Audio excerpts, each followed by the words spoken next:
अस्सलामु अलैकुम नाजरीन, आप देख रहे हैं JN न्यूज़ और मैं हूं आपकी होस्ट रुबीना चौधरी। सबसे पहले नजर डालते हैं आज की अहम खबरों पर। अब शामिल करते हैं शहर कराची से बेरशीफ Ashraf Ali Khokhar, SSP district central doctor Mohammad Imran Khan और SSP लियाकताबाद डिवीजन से जुल्फकार अहमद हैदर जाफरी की बाजी हिदायत पे SHO थाना नाजिमाबाद कामरान हैदर का पुलिस मुकाबला।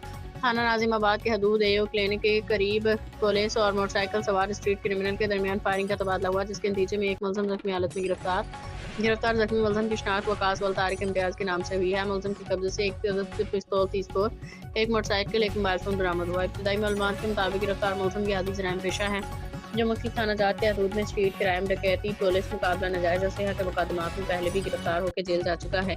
जख्मी मुलजमान को फौरी तिब्बी इमदाद के लिए अस्पताल मुंतकिल कर दिया गया है, जबकि मुलजमान का क्रिमिनल रिकॉर्ड और दीगर तफसीलात हासिल की जा रही हैं। मजीद कानूनी कार्रवाई अमल में लाई जा रही है।